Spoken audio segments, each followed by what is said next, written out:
keep talking. Okay, hello everyone. I am making chickpea curry, so I'm adding my onions, my green onions, my garlic to my pot with 2 tablespoons of olive oil in the bottom, and I've got ginger. Is that virgin olive oil? Yes, this is extra virgin olive oil. Extra virgin olive And I'm just going to let this cook until they're brown. Turn my heat down just a little bit. And I'm going to let this brown for just a couple minutes. And I'll bring you back.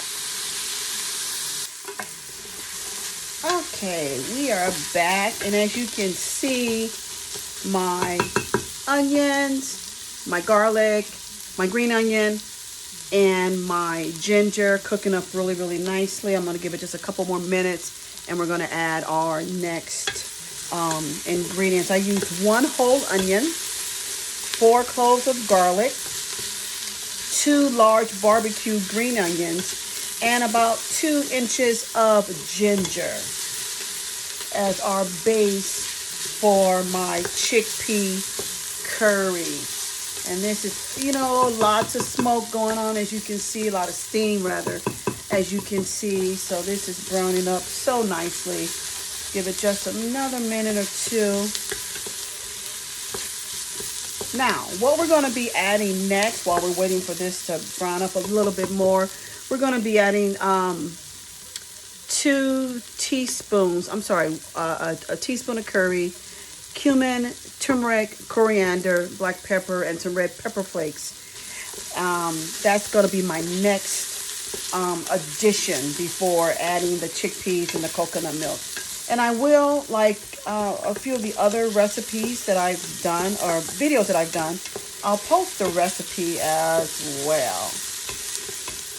And look at all that goodness at the bottom of this pot. Oh, it looks wonderful. Loving it, loving it, loving it, loving it, loving it. And this is a nice dish to prepare if you want to have a meatless meal. Really, really nice. Very filling.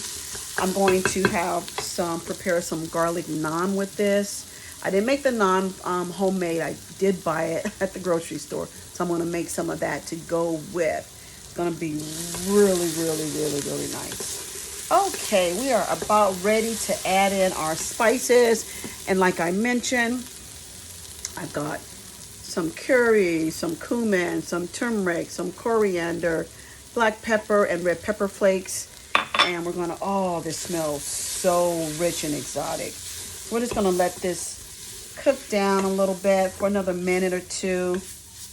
And as you can see, the sizzling has stopped. And that's because I've added all of my spices. But if you could just, oh my goodness, if you could just smell all of these spices just coming together in this just collection of deliciousness and goodness.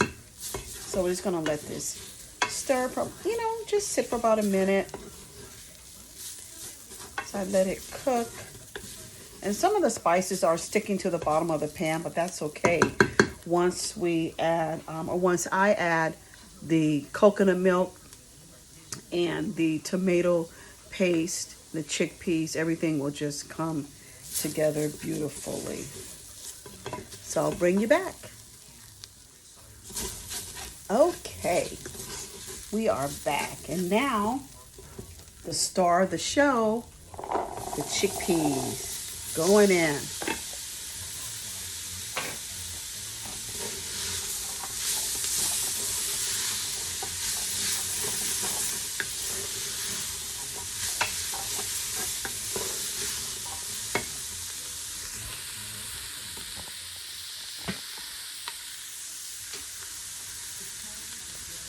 Oh, look at all that goodness. Now my coconut milk.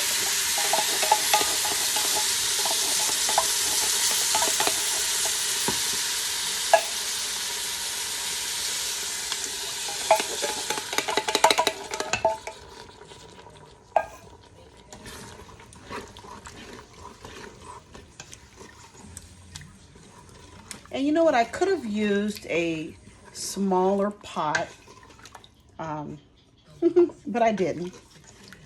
But I could have.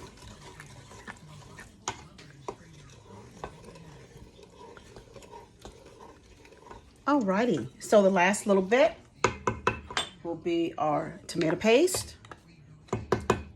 And like I mentioned, I will post the recipe and our salt.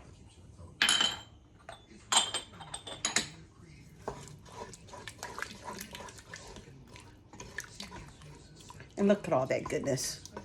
Just look at it. Yeah. Alrighty.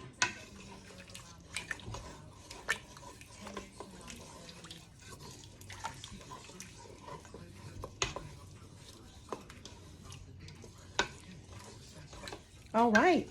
This has to simmer for about 10 minutes and then we're ready to serve. Okay, so this is it. It has about 1 more minute left of its simmering time, and then we let it set for 5 minutes and then serve it with some nice warm naan. Recipes coming soon. Thanks for watching.